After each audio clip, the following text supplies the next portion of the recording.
Scotland. A paradise for wildlife and a cameraman's dream.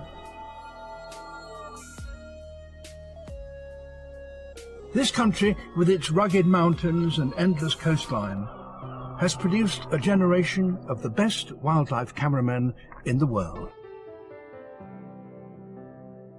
For decades, 5 filmmakers, all rooted in Scotland, have travelled the globe to bring home incredible images, shaping our understanding of the natural world. How did these men learn the incredible skills needed for catching the natural world in action?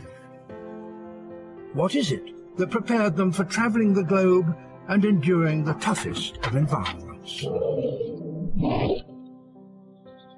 In this series, these 5 cameramen will share their extraordinary stories and the secrets of their trade.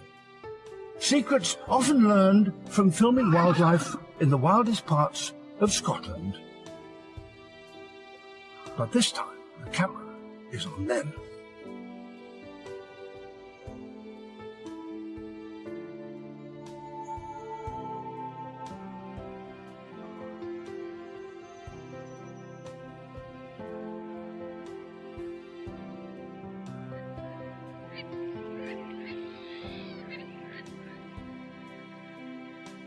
Our skies are alive with birds.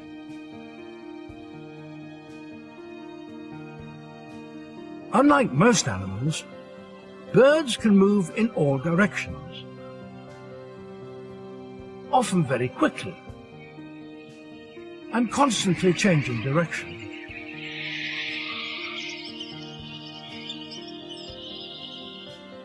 They frequently live in remote, isolated pockets of the world, and filming them can be a unique challenge. I've always been impressed with the skill required of our cameraman to film these creatures, and there's no better exponent of this craft than John Aitchison.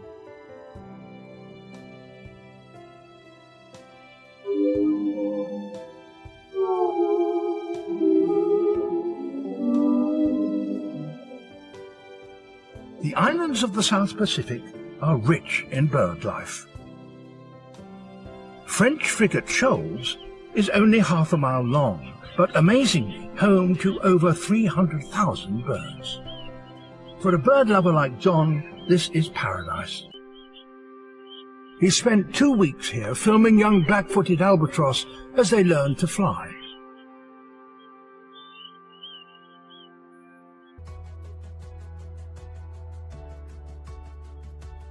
John has been perfecting his craft for over 2 decades. His first big break as a cameraman came in 1994, when he filmed the wildlife of the Eithne estuary, 12 miles north of Aberdeen.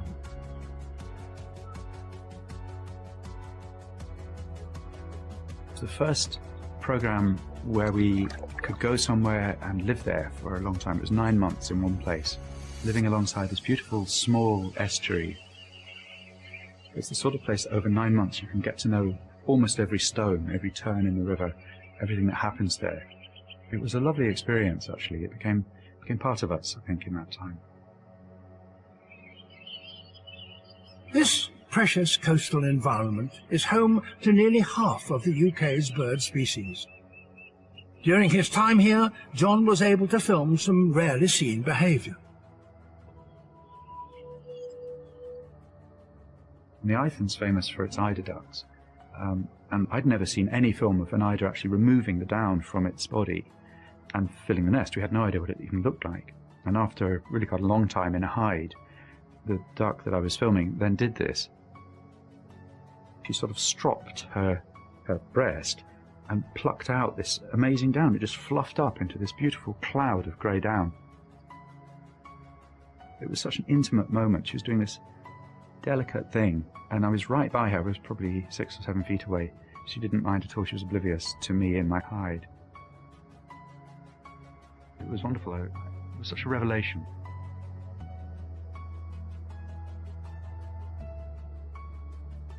Working in Aberdeenshire made John decide to move north of the border permanently. He chose to make his home in Argyll on the west coast, surrounded by dramatic landscapes and abundant wildlife. Scotland just had everything that I was hoping, really. It's got such fantastic wildlife. It's quiet, it's beautiful. For a wildlife filmmaker, you can't do better. I think living close to nature is crucial for me, really. It resets my balance. Being able to go outside, see what the weather's doing, see what the tide's doing, hear the geese going over. I've very often found film ideas just by being here.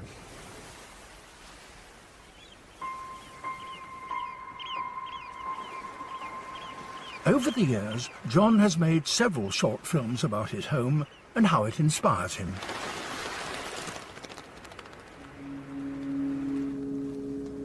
It was the wildness of this landscape that attracted us to it. We found it exhilarating and new because, of course, we had no history here at first. But our neighbours did, and two in particular shared their love of this place with us. Every part of it meant something to them, had some memory attached. They told us all the best wild things they'd ever seen here. The moments which gave them joy.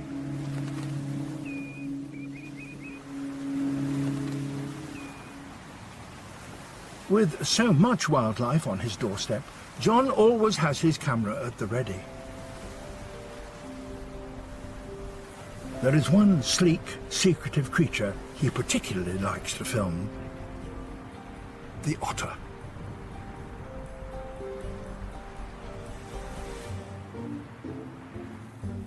I love filming otters. They're just the most beautiful animals, and they're always interesting. They're very clever. They play a great deal.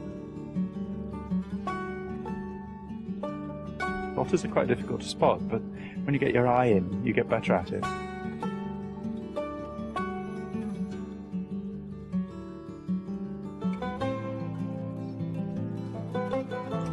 I didn't know I was there. The wind was ideal. It's just blowing my scent away. And the cub was very small. This is about the second smallest cub I've ever seen here, so I'm really pleased.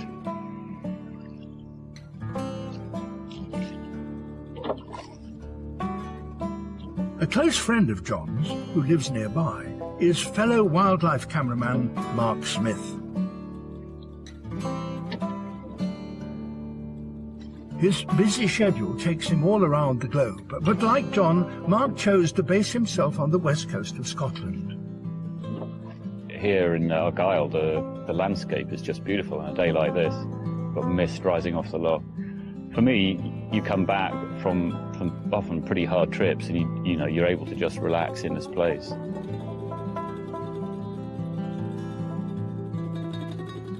A particularly taxing trip for Mark came whilst filming one of the world's rarest birds of prey, the striated caracara. More commonly known as Johnny Rook, they're found in significant numbers on the Falkland Islands, and it was here that Mark and his wife Jane based themselves. We were there for 5 months, just me and Jane living there with those animals. I mean, it was just, you know, it's a fantastic experience. The Johnny Rook, they're the most amazing birds I've ever seen, in a way, because they're completely curious. They don't have any fear of mankind at all. From a filming point of view, it's an absolute joy. You can walk anywhere in this amazing landscape and look around and think, all I need to have is an animal in there. And you turn around and there's 6 of them behind you, just dying to get into the shot. We really loved working around them, but at the same time, they would destroy anything that you left out. Every day, before you left the camp, you had to secure everything. You had to take every little thing inside, zip it up, secure all the guy ropes, because when you left, they would just come and try and destroy your camp.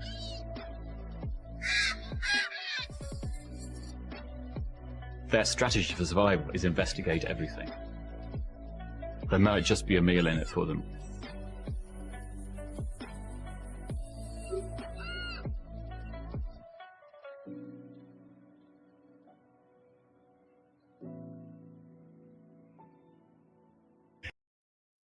Some birds have more conventional strategies for survival. Every winter, tens of thousands of these barnacle geese fly south from the cold Arctic to spend it here at Loch Gruinart on the island of Islay in Scotland.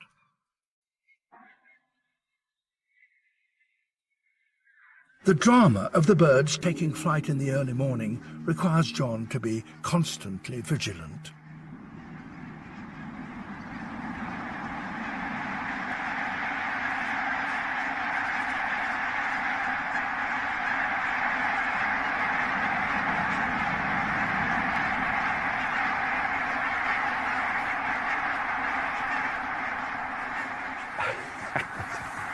They went quite early, but it's just so spectacular. You never know quite what's going to happen.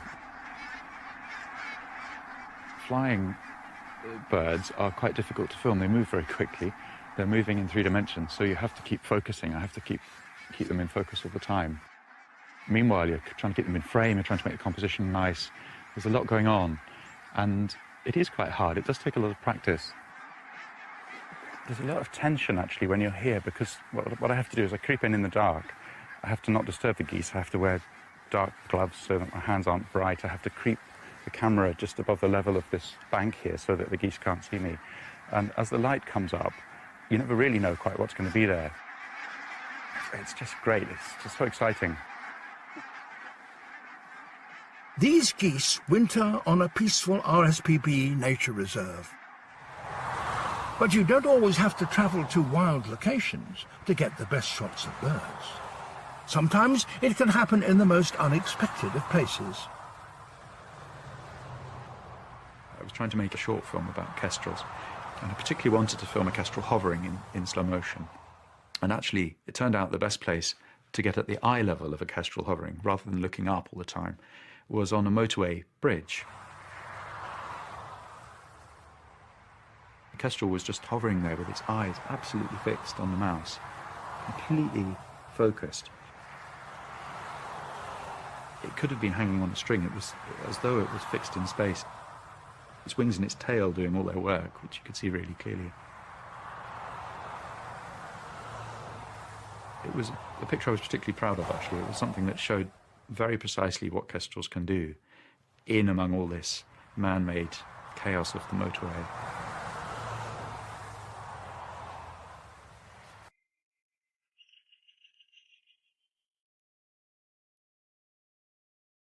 This uncanny ability to spot beauty in unnatural environments was a valuable skill for John on one particular trip to Delhi to film black kites. I'd never been to India before, so I was really excited when I was asked to go and film something in India.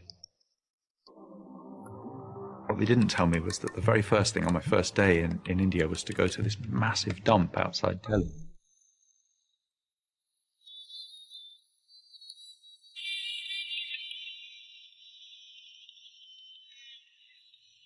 In that chaotic, stinking, rotten environment, there's food, mainly bits of meat from slaughterhouses.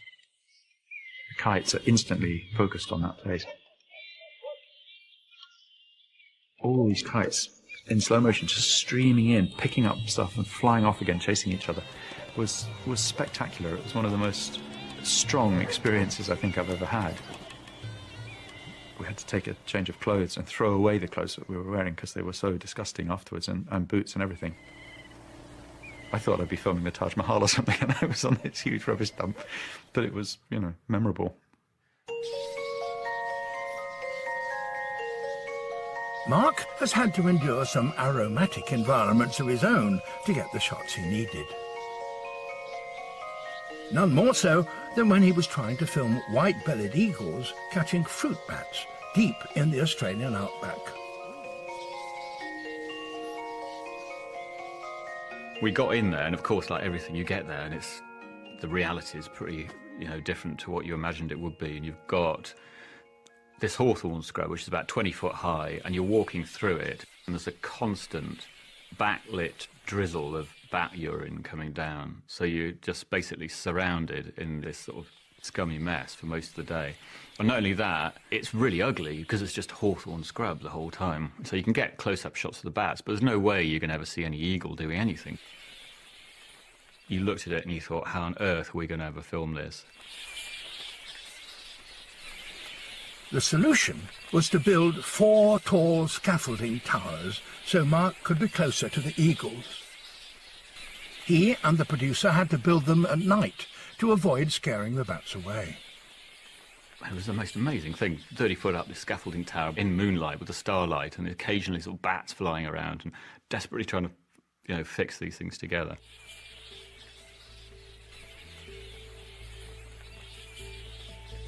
Despite the testing conditions, Mark was able to capture these spectacular shots.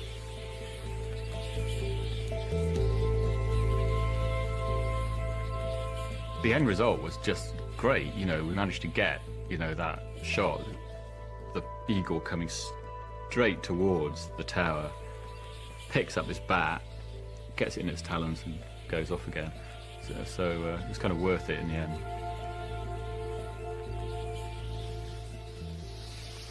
Filming the wildlife in our skies from above the ground is one thing, but filming birds from below ground level is another matter altogether.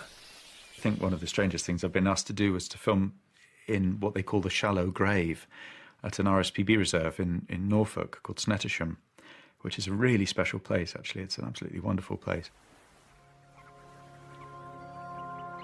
Snettisham is the scene of one of Britain's greatest wildlife spectacles. The Wash, which is a huge area of mudflats and estuary, fills up with water. And there are a huge number of wading birds that feed on the mud when the tide's out, especially knot. If you looked at a knot, you would say it was a medium-sized, greyish, fairly nondescript bird. But when they gather together, they're just sensational. John was looking for a new approach to film the knots, one which would give him a unique angle. His shallow grave would do just that. If you dig a hole in the beach and put the camera in the hole and lie down, which is very uncomfortable and difficult, then you're at the eye level of the birds, which is about that high off the ground. And that view transforms things completely.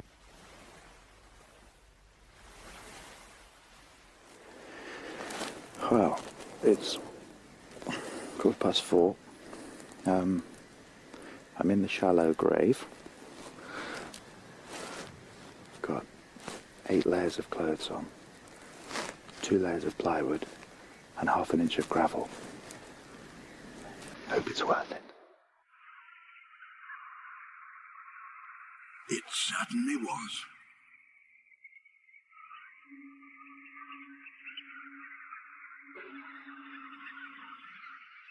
Hides are brilliant because when you're in a hide, you're not a person anymore, particularly lying down in a hide like that on a beach.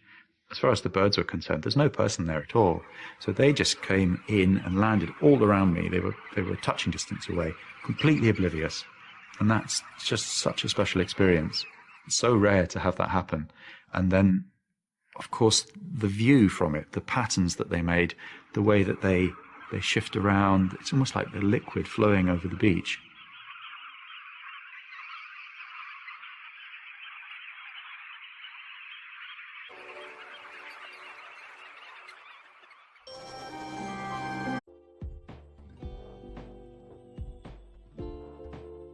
Birds are easily scared, so hides are invaluable when filming them. They allow cameramen to secretly capture their most intimate moments. A hide helped Mark become the first cameraman ever to document in detail a rare Scottish bird of prey, the sea eagle. It was 1994-95, and I think it was only 10 pairs of seagulls nesting in Scotland then. And so the big challenge really was the pressure involved, because we'd got permission to do that after a lot of work. And so it was quite stressful because we really couldn't afford to mess up.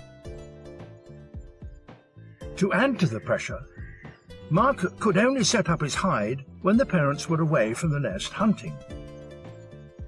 Otherwise, he risked scaring the eagles off the nest completely. you only had 20 minutes to go in, put the hide in and get out again.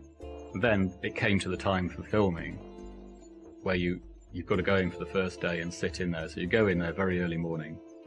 I was sat there for the whole day in the worst cloud of midges I've ever seen. And you're sat there as quiet as you can. And you've got the camera and you've got this little opening with the lens poking through. Suddenly, bang, right on the nest, you've got this huge sea eagle.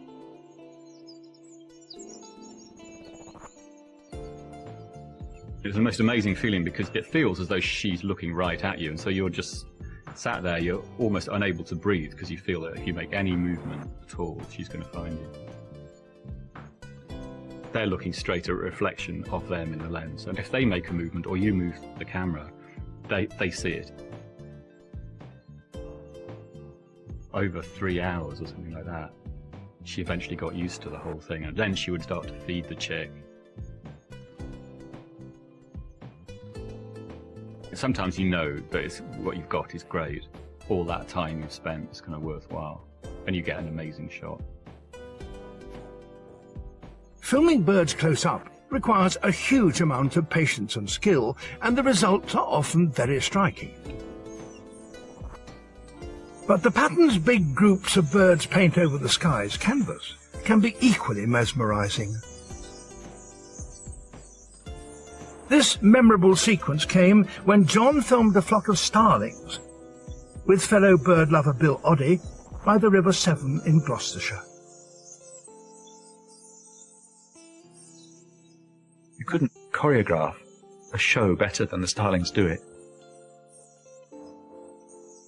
They just come in loosely and they start to fly a little bit. And more come, and then you get a really big flock comes. And eventually you end up with 10,000 or 20,000 or 100,000 all in one place. And then they start these incredible evolutions, these shapes.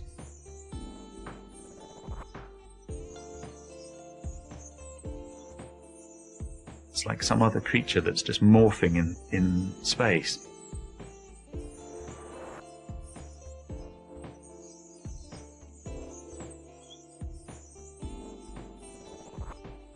It's almost like some mathematical thing.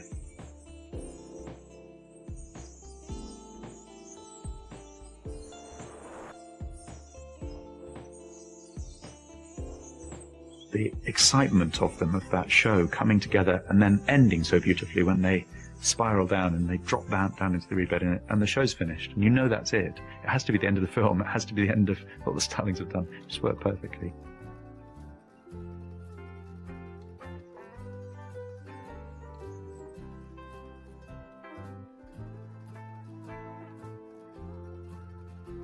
The patterns of nature are a trademark of John's work. Back home in Scotland, John explains how he captures these beautiful patterns. These are lapwings. And what's so special about this is that lapwings have become really rare in Britain recently, and there are hundreds there. So there's this beautiful flock now, two flocks really, a big flock of lapwings and a small flock, which have just merged. And the colours are just coming up in the sky. And this shifting, drifting pattern of lapwings against it. I'm really looking for how they fit in the larger picture. So the frame moves all the time. I'm following the flock around. I'm not really filming individual birds, but I'm trying to anticipate where the whole flock's going so that the composition stays nice the entire time. It's quite a difficult thing to do because they're shifting themselves relative to each other, and the flock compresses and expands all the time. I have to anticipate quite a lot.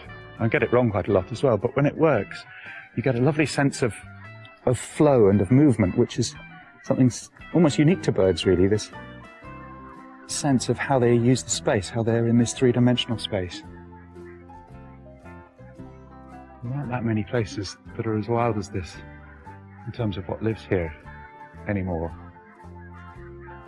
The west coast of Scotland, particularly in the islands like this, have got so much variety and natural habitat left that you do get these big flocks of birds like this, which you just don't get in many places any longer.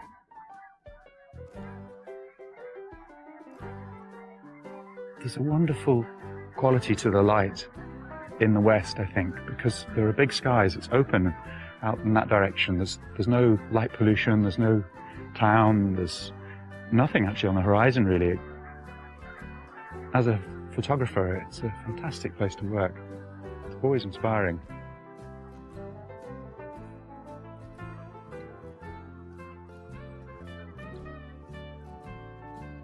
Next time, our cameramen are in the oceans, sharing the water with sharks, filming flying fish, and the biggest animal in the world. I've waited a long time to see a blue underwater, and that was just magic.